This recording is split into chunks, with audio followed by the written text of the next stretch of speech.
Chair offers up. Okay, Chair offers up committee substitute to House Bill 316. Thank you, Mr. Chairman. The changes I'm going to mention in my layout here in just a moment. Accidents involving firearms is an increasingly prevalent problem affecting children and families in Texas. Despite an increase over the last 5 years in the number of accidental deaths and injuries, some of which involved our youngest and most vulnerable, Texas does not have a public awareness campaign on safe gun storage practices that could reduce the risk of these tragic incidents.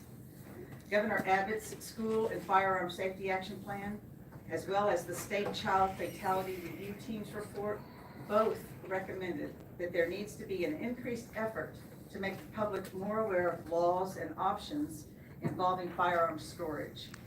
The State Child Fatality Review Team cited research that shows that safe gun storage reduces unintentional injury and death. And Governor Abbott's statement encourages DPS to evaluate means beyond current efforts to disseminate safe storage information. As you know, the legislature has a long history of protecting the health and well-being of Texans through numerous public awareness campaigns such as Click It or Ticket, Talk, Text, Crash. Both of these campaigns were established to protect the safety of drivers and passengers in motor vehicles after the state learned that 3,500 Texans die each year in motor vehicle accidents. There's a lot of talk in the legislature about personal responsibility, and this makes sure Texans have the correct, non-politicized information to make responsible decisions. The importance of firearm storage cannot be overestimated. According to the Brady Campaign to Prevent Gun Violence, an estimated 200,000 Texas children live at home with unlocked and loaded guns. The most recent data available shows that in 2015, 3,200 Texans died in incidents involving firearms, 114 of whom were children. And just to give you a little perspective here, we've been focused a lot in this legislature on the horrific situation of maternal morbidity and mortality. We're talking about a comparable number of deaths when we're talking about these child deaths.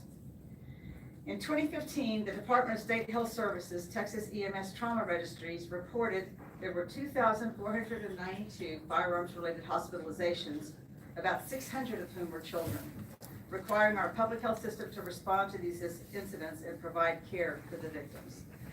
Last year, during a very brief 5-day period, 3 Texas children under the age of 6 from 3 separate communities here in Texas died due to accidental discharge of a firearm that they accessed because it was not properly stored. Just this week in Harris County, a 16-year-old tragically died when a firearm accidentally discharged while he and his cousin were playing with it. In fact, in Harris County, guns are the second leading cause of accidental death among children, according to the county's Institute of Forensic Science. By increasing public awareness with these very simple steps, House Bill 316 could actually reduce the number of deaths by firearms in Texas. This bill will in no way encourage anyone to get rid of their firearms. Instead, it would help inform responsible gun owners of safe storage practices and serve as a reminder to those who already know.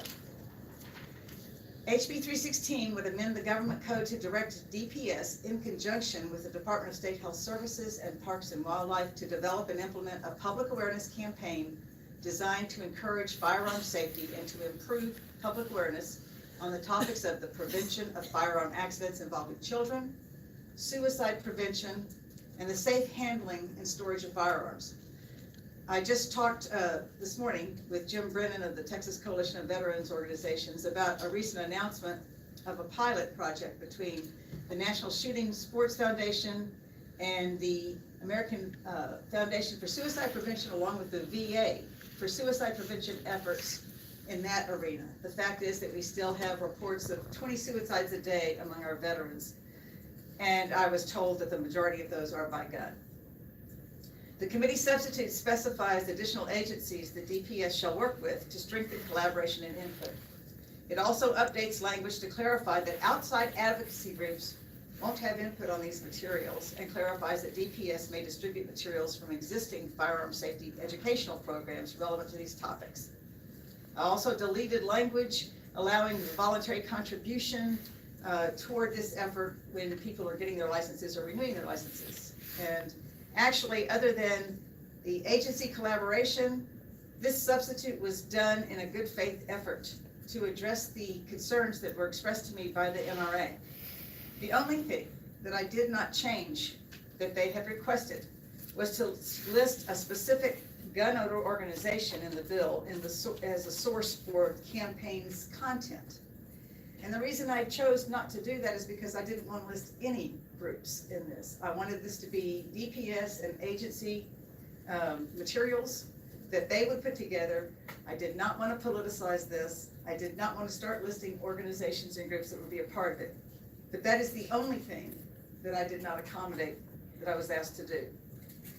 The purview of this campaign would remain solely with state agencies, much of which has already been developed but not widely marketed.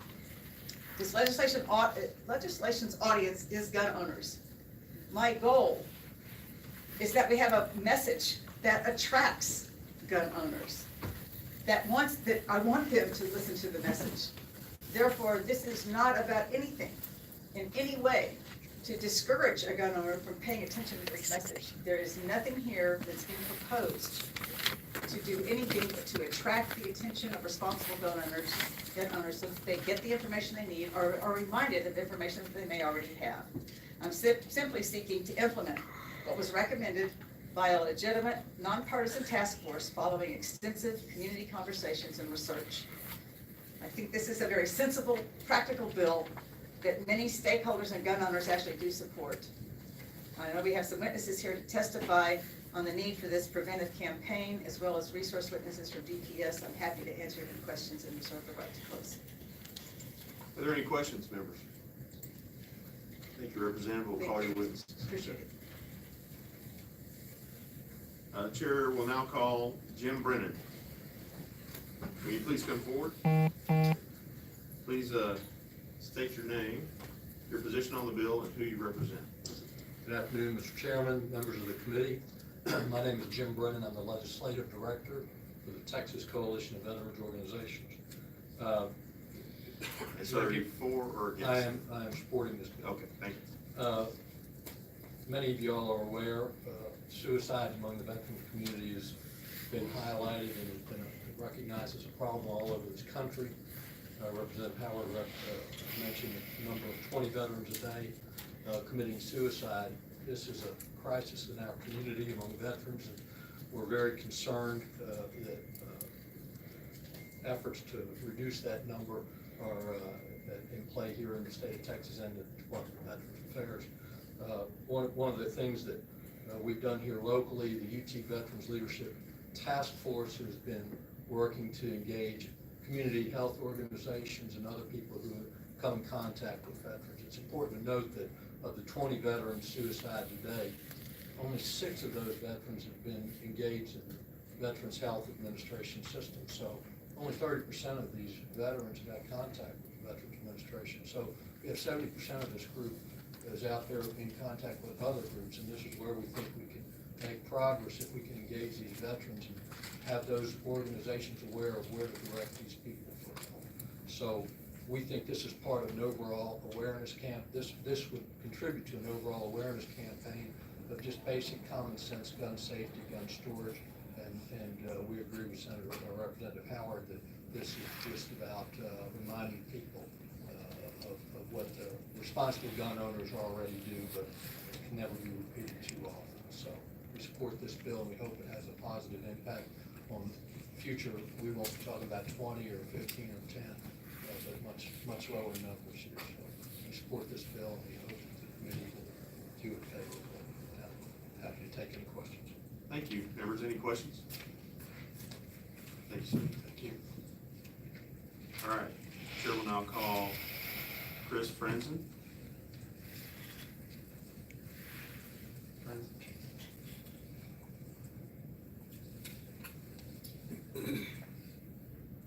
Going once. All right. Chair will now call Alice Tripp.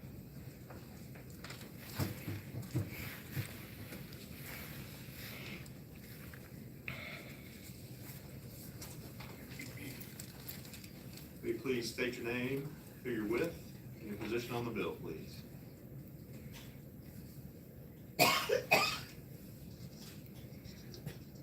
Thank you, Mr. Chairman and committee. My name is Alice Tripp. I'm the lobbyist and legislative director for the Texas State Rifle Association, and I'm here on behalf of my membership to oppose House Bill 316. Several years before I became a lobbyist for TSRA, I was an NRA volunteer. NRA had just rolled out the Eddie Eagle Gun Safe program for children. It had a simple message: stop, don't touch, leave the area, tell an adult. It included pamphlets, a cartoon video with the Eddie Eagle character, and it was offered in Spanish and English. While it was written for very young children as young as 5, the simple message was obviously appropriate for any age. The Eddie Eagle program was written in 1987, and today the message has been received by 37 million children. That's an update from what the material says. 37 million children. The program is presented by law enforcement, educators, and volunteers across the country. In El Paso, it was used for many, many years as an outreach program by the El Paso Sheriff's Department. And it was also used by the El Paso County Hospital, who went so far as to buy an Eddie Eagle costume. The guy was quite large, and that eagle was very impressive. It's still one of the best gun safety programs for children, although the National Shooting Sports Foundation has a program designed for older children. Those of us who are closest to firearms and are closest to firearms safety took steps decades ago to develop, fund, distribute child safety, suicide prevention, and gun handling and safe storage programs. 2 years ago, a similar bill was heard in this committee, and now the advocates are back again with good intentions beyond question. Did they develop any gun safety program during the interim or provide any suicide safety prevention materials or programs? If not, why are they now going to the state and wanting the state to do what they didn't initiate? The private sector has taken care of this. And while this is needed in some ways. Excuse me, Ms. Tripp, I think we're at our 2 minute. Thank you. Thank you. So, Any questions for the witness? thank you. Thank you. All right. Chair calls Vicki Goodwin. Oh my gosh. This ought to be good. Please state your name, position on the bill, and who you represent. I'm Vicki Goodwin. I'm testifying today on my own behalf and my family's behalf for the bill. So this is a very emotional for me and very personal. You remember a week or so ago, we had Dr. Oliverson's father come and testify. His life had been saved. I wish my dad could come and testify on this. I wish he could have been at my swearing in, or at my wedding, or at my kids' graduations. I wish he could have shared in a lot of things, but he couldn't. He was killed in 1990 in our home in Dallas with our own gun during a botched burglary. Had we had our gun in a gun safe, he might still be here today. I don't know if a gun storage or gun safety campaign would have saved his life, but it certainly could have. Had they given it more thought, had there been a campaign to make my family more aware and make them pause and think about the gun that was just kept in a closet, perhaps he would be here today. So I hope that this committee will favorably pass this bill out of committee. Thank you. Thank you very much.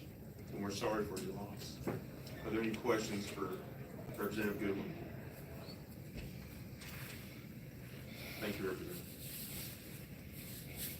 Chair calls Tara Micah.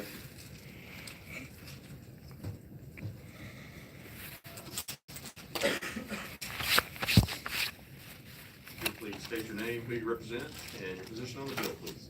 Thank you, Mr. Chairman and committee members. My name is Tara Mitcha, and I represent the members of the National Rifle Association in the state of Texas, and we stand in opposition to House Bill 316. I did visit with Representative Howard on general goal of the legislation. I think where we differ is in the method of delivery and the content of the message of any safety awareness campaign. I also let her know that much of what the bill calls for is already done in the private sector through programs developed by the firearms industry that deliver an unbiased and non-political message to the gun community about safety and suicide prevention. I didn't bring copies of this to committee, but this is an example of a suicide prevention kit that the National Shooting Sports Foundation put together with the American Foundation for Suicide Prevention. And I brought a copy of all this by each of your offices this afternoon so that you could take a look at it when you get back to your office. These materials have been sent to licensed firearms dealers in the state of Texas after the program was rolled out in the fall of 2017. They have also been sent to shooting range owners and operators. What's contained in this safety kit are counter cards, posters and flyers, and brochures that owners can put out at their retail establishment shooting facilities. One of the previous witnesses mentioned that the VA has announced a pilot program with NSSF and AFSP using these materials to distribute to veterans, and this is an essential part of the Texas State Plan for Suicide Prevention. I didn't have enough of these to go around, but this is an example of another thing that the National Shooting Sports Foundation is doing, Project Child Safe. It's a trigger lock, cable lock giveaway with firearm safety material contained. In closing, we don't feel that we need DPS to duplicate programming efforts that are already going on in the private sector. If this bill moves forward, I hope that the committee would specifically reference these programs in the legislation, programs that have been crafted by gun owners for gun owners with rhetoric-free content. Thank you. Thank you, Ms. Mitchell. Are there any questions for the witness? Yes, ma'am. So if the private sector is doing so well as far as alerting everyone, then don't you think we would see a decrease in the number of gun incidents that we have in Texas versus the increase that we've had? I think the statistics I have shown that over the last 20 years, there's been an overall decline in accidental firearm deaths involving children. Some of the statistics I think you hear lump teenagers into the category of child, whereas some safety centers and other groups that maintain statistics define child as 0 through 14, and those numbers have gone down. In the state of Texas, we say 1,700 for children, and we've actually seen an increase in the mass shootings in Texas specifically. Well, that's not an accidental. Well, they have their guns not stored. I think that's an intentional act on a case-by-case basis. But if there was an awareness campaign, then perhaps those parents would have stored their guns properly. And I think an awareness campaign, if it were to move forward, we already have materials that have been developed in a manner where the message that's delivered to firearm owners is not biased, not rhetoric, neutral in content, and developed by the firearms industry, who are the gun owners are their customers. It's content delivered from a source they trust. When you know, if this bill were to move forward, I always advise, bill sponsors that I work with not to leave a lot to the imagination and the language of a bill, because you don't know what it's gonna end up looking like at the end, and I think that's what we're concerned about. So you think that the Texas Department of Public Safety is biased? I wouldn't say they're biased, but I think they could be prone to influence from groups that Mostly they're do biased. have an agenda. Yeah, when it I comes think to they're firearms. biased. I would hope not, but in 25 years of working on concealed carry, I have no complaints with DPS now, but there have been times over the past 2.5 decades where things did not work as I believe the authors of concealed carry had intended. And that's always possible when you turn over a program to be delivered by somebody other than who initiated the effort. It's the Department of Public Safety, so their job is to keep us safe. Don't you think that they would do the best interest to keep us safe? I would hope so. Thank you. Thank you. Are there any other questions? Thank you very much. Thank you.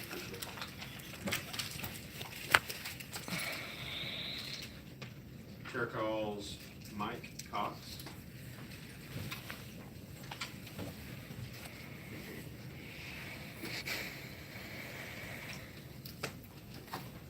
Would you please state your name, who you're with, and your position on the bill, please? Good afternoon, Mr. Chairman and members. My name is Mike Cox. I'm representing myself, and I oppose House Bill 316. Now, this is an unusual position for me because I've been involved in suicide prevention for the past decade. I worked as a consultant for the Texas Suicide Prevention Council and crafted the firearms safety section of the Suicide Safer Home application, which offers practical tips for concerned parents and caregivers for keeping families suicide safer. I'm also an advisory board member for the Texas School Safety Center at Texas State University. And the center's been working for years on developing the 7 Ps of Suicide Prevention Toolkit, which includes resources and training to aid school administrators, safety and security committees, crisis response teams, and school and district leadership teams in a K-12 setting. Now, those are only offered as a few examples of some of the programs that are being developed right now in this recognized critical area of suicide prevention, especially in regard to children. It's increasing.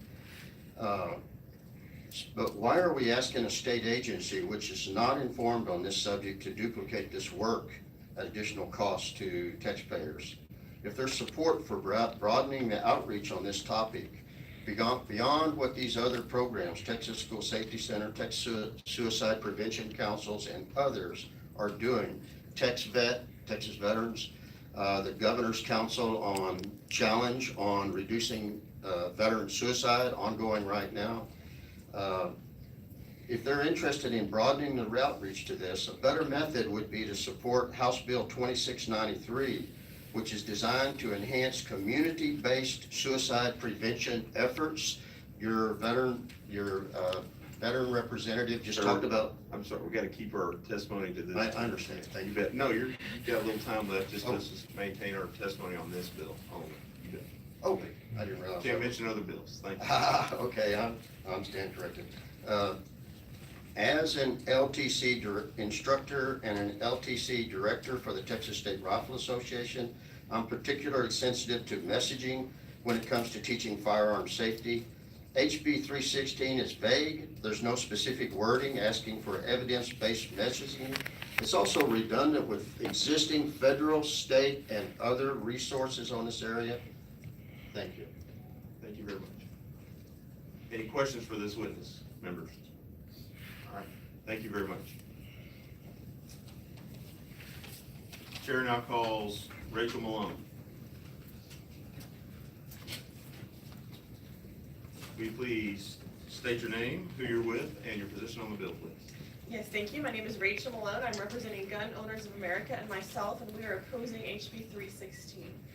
So, as the witnesses who testified before me, I absolutely agree that training is important, and I would love for more Texans to understand firearms. as a firearms instructor, I believe that an integral part of firearm safety training is also understanding how a gun works. How does it function? How do you properly use it? That goes into a comprehensive instruction of firearm safety training. And I'd love for more Texans to receive that. But I absolutely do not believe that a taxpayer-funded state program is the appropriate means. And I'd rather see it done by private organizations who I believe can do a better job.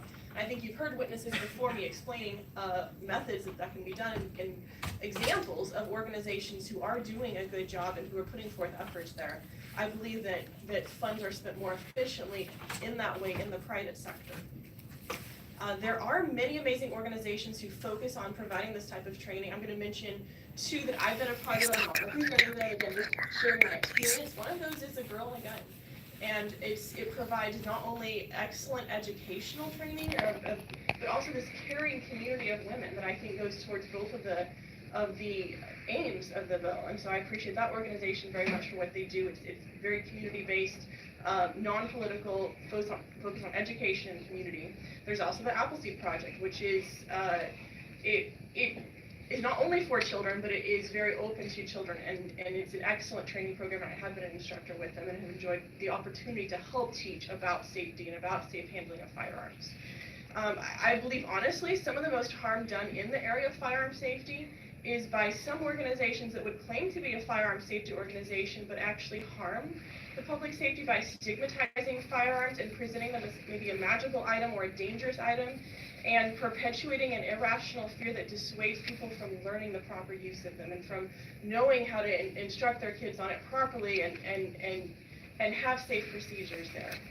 So I would just propose that let's value life that much. Life is precious. Let's value it so much that we are willing to approach the correct methods and the most efficient use of funds in order to create the public safety. Thank you very much. Thank you. You bet. Any questions, member? Thank you.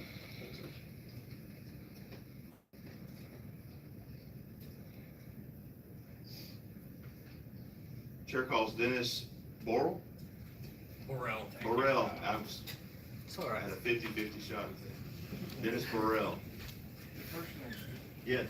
Could you please state your name, your position on the bill, and who you're with, please?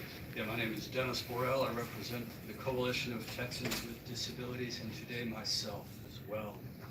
I'm going to focus on the bill alone. I'm going to talk about suicide prevention and safe storage, nothing else. By definition, Sir, did you? For the bill. For the bill, okay, Yes. just wanted to double check. Don't mind me. So by definition, a person who is suicidal is very likely to have clinical depression, which is a very serious psychiatric disability. It's not good for people in this condition to be around guns that are not safely stored. That could lead to preventable situations. I agree with Governor Abbott's position that we need to improve and expand safe storage, and I would mention I'll just mention one thing he said. Regulatory changes could require that this safe storage law be emphasized in multiple ways, including as proposed in this bill. I'd like to tell my personal story now. Okay, it's a little different for me. I speak before legislative committees, but not on my own stuff. This is about my son, Michael, and his good friend, Dan. They became very close in high school. After graduation, they went to different ways, different colleges, but they stayed very tight. Whenever they were home on breaks, they would get together, spend all their time together. After their second year of college, late one night, I think it was 1:30 in the morning, Dan contacted my son Michael and said, "Michael, I'd like to talk with you through a text here." Michael said, "It's really late, Dan. I'm tired. I'll talk to you tomorrow." They never had that talk. In the morning, Dan got his father's loaded gun that was not safely stored. He went down the street to the neighborhood park, placed the barrel of that gun to his head, and by his own hand left this earthly plane. It was a devastating experience to Dan's family, as you might expect. It's a devastating experience to my family. Michael, he felt that he had utterly and completely let down his friend Dan by not speaking with him that night when Dan reached out, not knowing it was Dan's last night on earth. And he felt absolutely certain that he could have prevented, had he made that conversation happen, he could have prevented Dan from doing this and got him where he needed to be. It stuck with Michael for a long time. He did go back to college. It took him longer to complete than he expected, than I expected, but that was okay. I knew he needed to process stuff. When he graduated, he and his fellow art majors put together an exhibition of their work, and I had mixed feelings about it.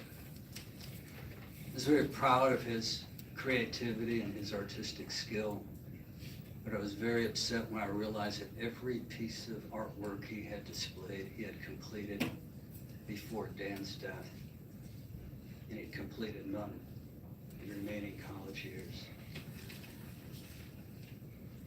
I will close by saying I don't think this is a Second Amendment bill. I think it's a public health bill. And I don't think it's an imposition on responsible gun owners.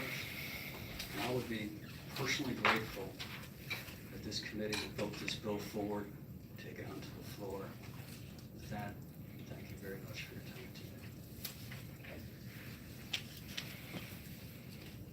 The chair calls.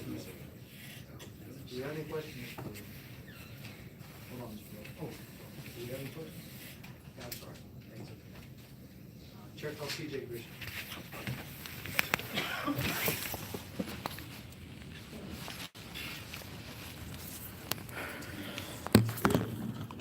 Yes, sir. I know the drill. My name is CJ Grisham. Here testifying. I signed up to testify and speak on behalf of Open Carry Texas and myself in opposition to this bill. I'm going to let Rick talk for Open Carry Texas because after listening today, I'm going to speak on behalf of myself as a veteran, as a combat veteran, and for the first time saying this in public, as a two-time suicide survivor.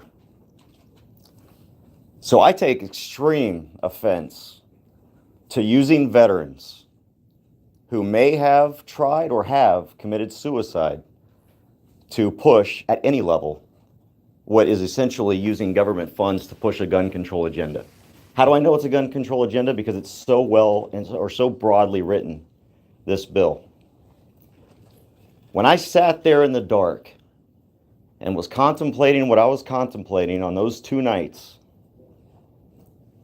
as a result of my survivor's guilt, as a result of just thinking that nothing can get better, the last thing I thought about was a billboard that the government put up. The last thing I thought about was some public awareness campaign. And the last people I reached out to was the government. I reached out to my friends, and I reached out to civilian organizations like Mission 22, who helps veterans who are in dark places like I am. I don't want government spending money on things that the private sector is already handling. We have nonprofits that deal with this stuff. My opposition to this isn't the intent, because the intent's great here. It's got 3 great intents. Prevention of firearm accidents, nobody wants that. Suicide prevention, nobody wants suicide. Suicide is nasty, terrible, horrible. And even today, I have no idea how I got to that point where I was, where had my kids not flashed through my eyes when they did, it wasn't my access to a gun. It wasn't my access to the vehicle I tried to use to ram myself into a tree. And then safe handling and storage of firearms. These are all laudable things, but this is not what government needs to be wasting our money on. We have organizations that handle all 3 of these things. And I just take extreme offense when we're trying to use veteran suicide as if a campaign like this, no matter how laudable, is going to stop that. No billboard, no money that we spend. It's going to take destigmatizing suicide, dealing with mental health, and having people pay attention to the people to their right and left so that they know that when they're in that dark spot, they know who to go to, and I guarantee you they are not going to go to government, because if they go to government, they're going to be treated even worse than they felt before they did so. So I oppose this bill, and there's my personal story, and let the anti-gun people start their attacks. Any questions?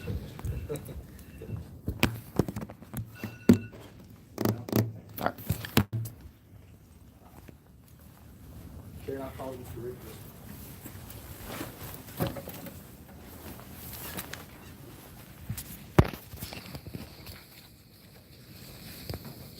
Chairman, members, I'm Rick Briscoe, Legislative Director of Open Carry, Texas. I am here in opposition to the bill on behalf of that organization. We do not believe that every problem requires yet another law passed. There are You guys are really gonna have to cut this off after Rick's testimony. different programs that are available. I will mention the Eddie Eagle program in the context that every school resource officer in the state of Texas has information on it. Why aren't schools using it more? A friend of mine is in charge of the Eddie Eagle program for the state of Texas.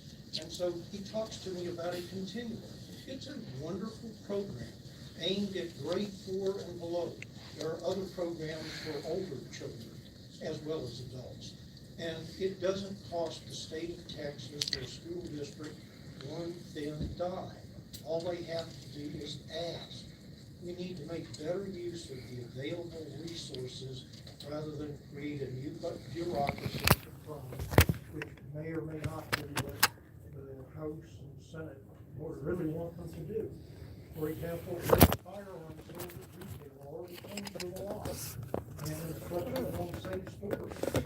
President Trump just the other day signed an executive order trying to include suicide prevention. It saddens me that every day we're losing 20 or 22 like deaths. And yet, every time I call the VA hospital, there's a precaution on the phone that you're experiencing a medical emergency, hang up, dial 911. You're experiencing a mental health emergency, hang up and call the number they give you. And it's not just that, but we simply need to make better use of the available resources, and our opposition to the bill is not in opposition to the concern about suicide, about gun safety. It simply is not necessary to pass this bill to accomplish those objectives. And they're difficult, yes. Statistics are difficult. Mr. Briscoe, I hate to interrupt you. I'm sorry. Well, we're right over the limit. I'm just trying to be respectful. Of course. Thank you. You can close up. Go ahead and close up. Statistics can be somewhat misleading. Among the listed victims of gun violence is one of the Sarnet brothers, Boston bomber. He was shot by the police. So don't take all statistics as being the final answer. Thank you. Let's close out, Mr. Briscoe. Thank you. Anybody, hold on. Don't go anywhere yet, Mr. Briscoe. Mr. Briscoe, come back. Are there any questions for Rick? No?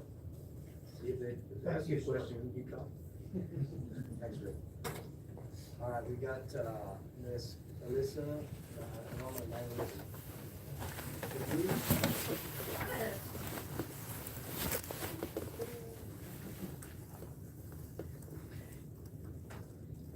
I need your name.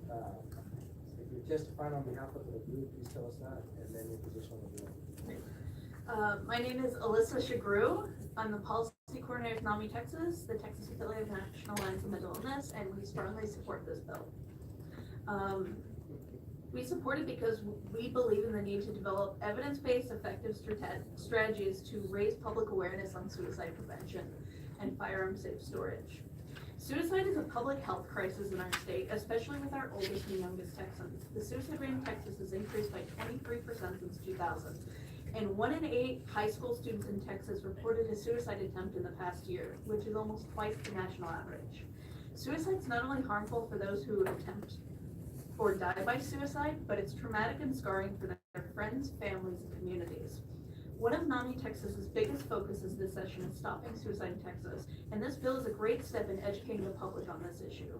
I'll note that we're the public policy co-chair for the Texas Suicide Prevention Council, and some of the bills have been mentioned earlier about, how to address suicide prevention. We've been working on at least 6 bills, including that grant program bill.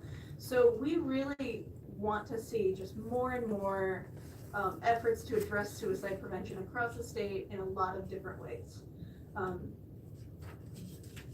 Suicide is highly preventable. Of those who had survived an attempted suicide, 71% made the decision within an hour before the attempt, and 90% of those who attempt suicide and survive do not go on to die by suicide.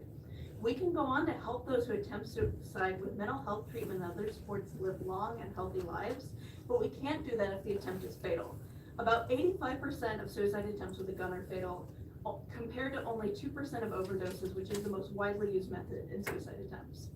Means matter, and limiting access to firearms when an individual is most at risk of dying by suicide is critical to save their life and help them receive vital treatment and support. Education on firearm safe storage helps those individuals close to individuals at risk, help keep them safe. I'm sorry, I'll try to quickly. There's a lot of this idea that people know how to do lives of more gun owners. I created my nonprofit called Lock Arms for Life, an educational program to make gun ownership safer. My family owns handguns, rifles, and I'm an NRA member. I'm a new kind of member though. I'm a member that respects ownerships, but I also expect responsibility. The state of Texas has to stand for both of those things. Gun safety, different than gun control, will help save lives we're losing through suicide. And I've heard this, several people talk about this, but I'm gonna just repeat it as well, is that suicide is the second leading cause of death in children 17 and younger.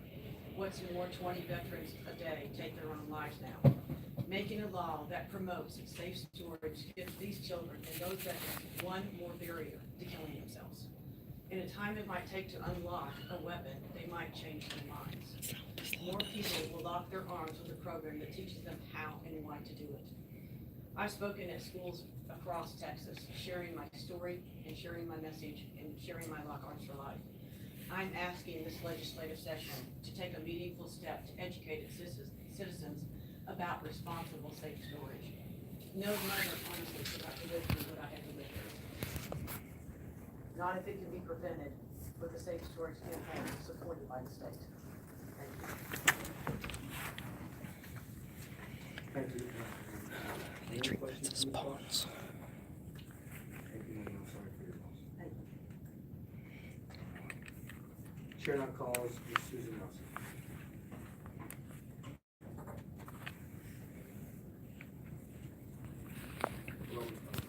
Hi, my name is Susan Nelson. I support this bill. I'm speaking on behalf of my own self. I too am a survivor of gun violence that could have been prevented with safe storage. I was shot in the head 25 years ago and coming up on my 26th anniversary.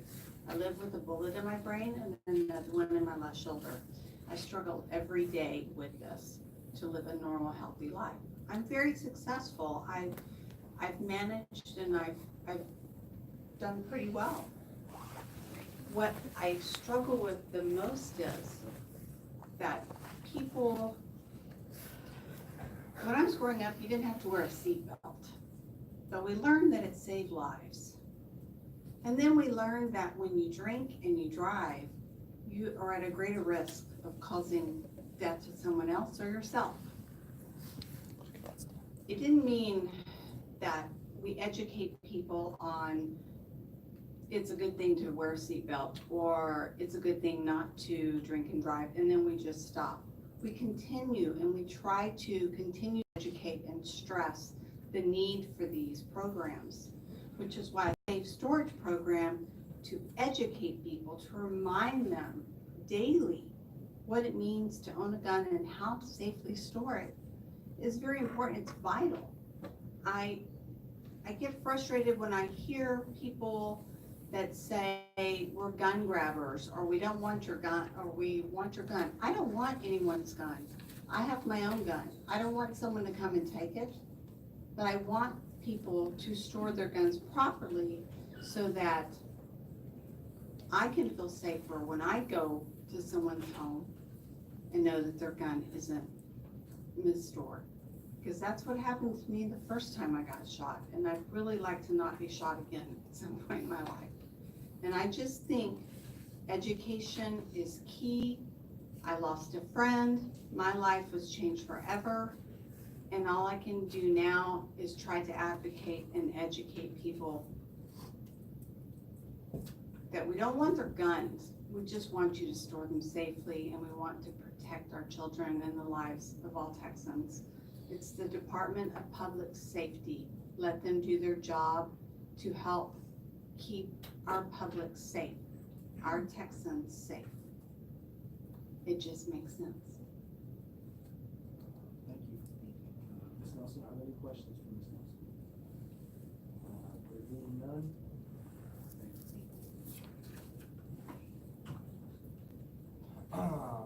No. Yeah. There were no questions for Ms. Nelson, so we're done with that. Members, that's all the registered testimony in this bill. Is there anyone who else wishes to testify on or against House Bill 316? There being nobody, Chair now recognizes Representative Howard to close on House Bill 316. Okay, Mr. Here we Chairman, go. members, and I thank you, all the people who came today expressing their opinion. I especially thank those who had to come and share personal situations with loss. This is a difficult topic. I know there's strong emotions. Yes, sir. Sorry, this young man wants to register to testify. Oh. Is that okay? Of course. And I'm sorry, but you didn't know you needed to register to testify.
register.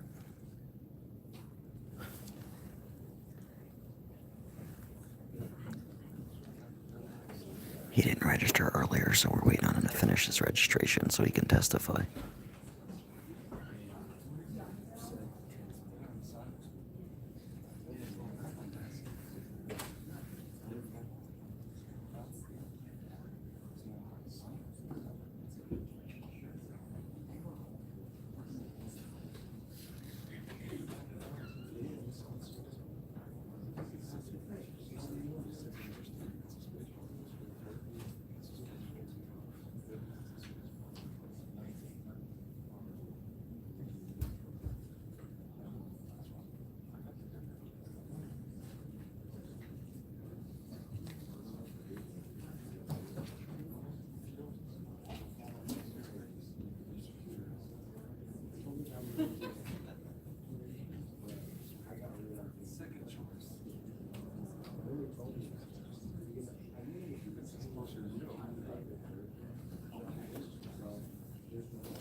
Okay, the chair calls Andrew Alonso. Mr. Alonso, I need your full name, what group you represent, and whether you're testifying on their behalf, and your position on the bill. Yes, my name is Andrew Alonso. I come in opposition for the bill, and reasons that our background checks and any legislation that bans weapons doesn't create our community safer. Like how we know in our swing states when we raise taxes and we have the high crime rates that are due to stricter gun regulations, like we see for Detroit or Chicago or most of the famous cities that have the biggest crime rate due to the stricter gun reform. And if we keep on saying, hey, you can't tell this person he's a knife, a gun, it doesn't matter. In regards, you're gonna find your way to, build up the black market whenever you politicize something to make something more illegal as it already is. Is that it? Yes. Are there any questions for Mr. Alonso? Okay. It's a nice machete, by the Thank you. way. Very careful. Where? Oh, is he wearing it? Oh, okay. I didn't know he was wearing a machete. Hey, is there anybody else that wishes to testify on, for, or against House Bill 316? There being nobody? Now you can tell us.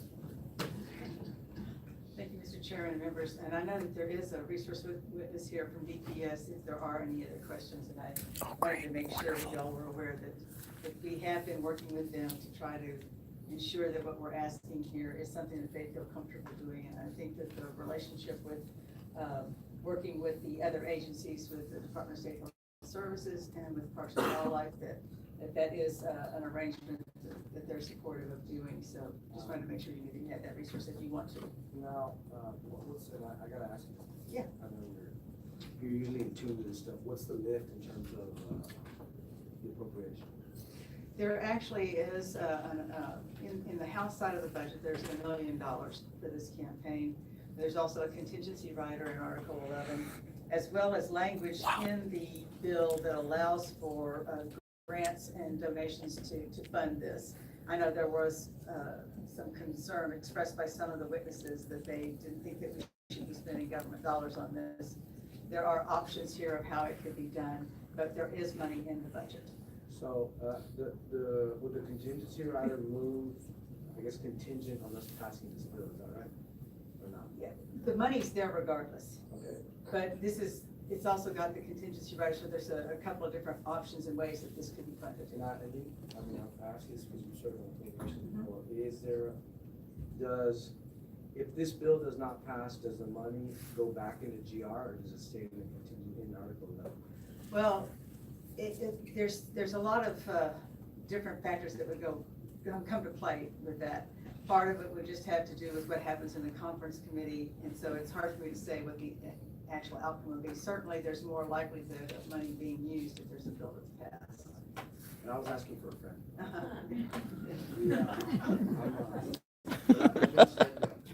May I keep closing? Yes, I'm sorry. Thank you, sir. I just want to mention that we did pass it out 2 handouts that hopefully you got. One is a one-pager infographic from our office to talk about some of the issues attached to this.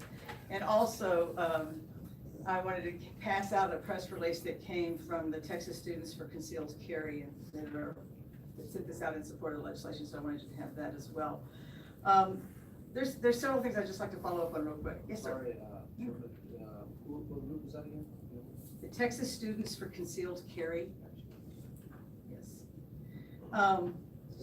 There really is a lot to talk about here, and I'd just like to take a couple of minutes to try to follow up on some of the things that were said.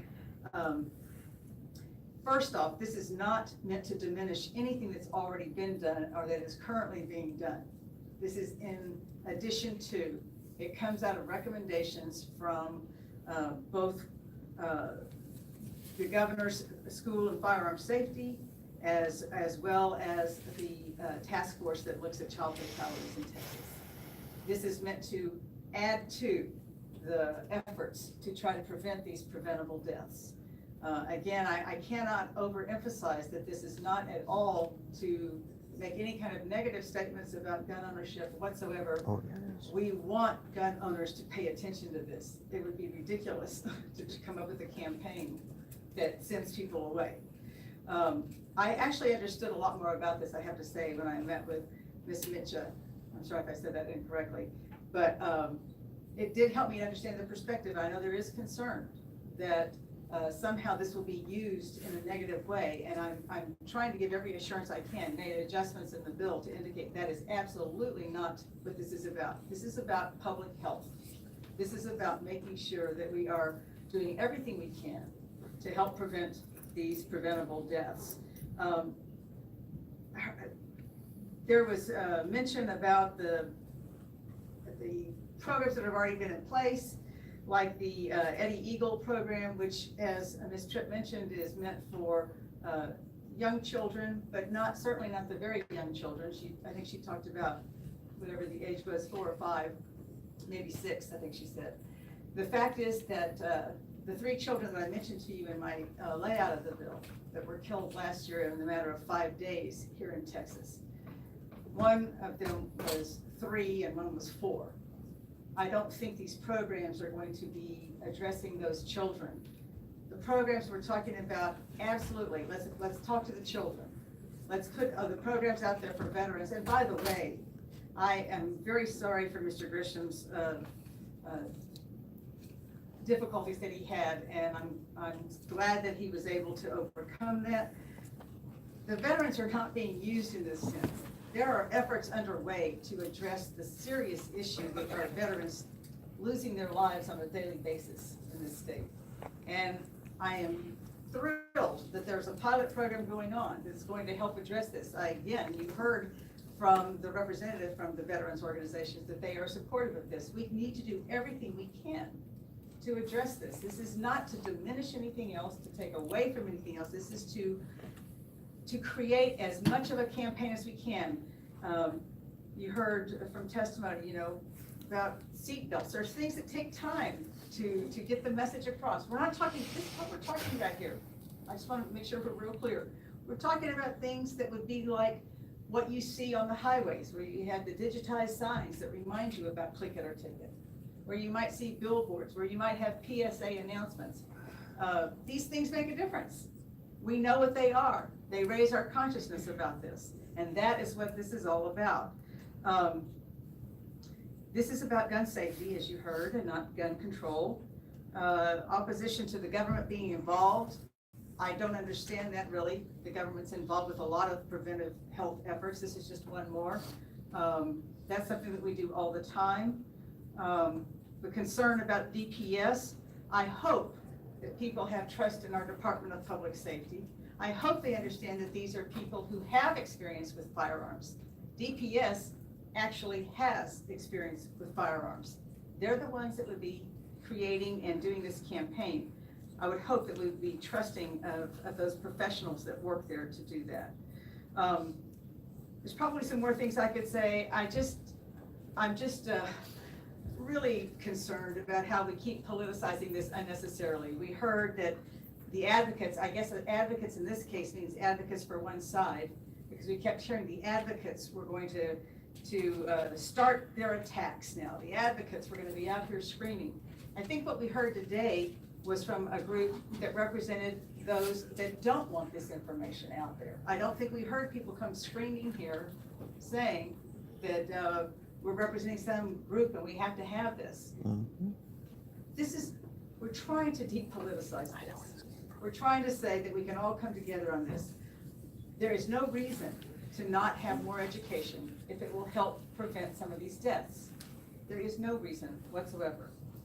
I want to just read one quote for you as I close here from what I gave you from the Texas Students for Concealed Carry. Too often, gun control activists mistake gun control measures for gun safety measures, and gun rights activists mistake gun safety measures for gun control measures. From our standpoint, this is a genuine gun safety measure that would only make campus carry safer and make the public more comfortable with licensed concealed carry in general. We see this legislation as a win for everyone involved. Please do not, if I can use the term, shoot the messenger.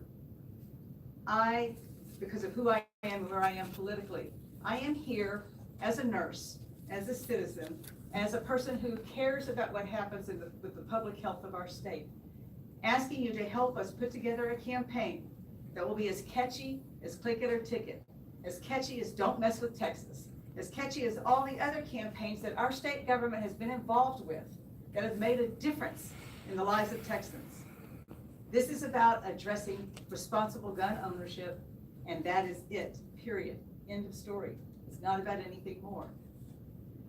So I hope you will please favorably consider this, that you will listen to the testimony that was given today and understand what's really at stake here on this flyer. And if there's any other questions I can answer, I'm happy to try to do that, but I think this is something we can work on and make happen. Any questions for Chairman? Thank you, I close.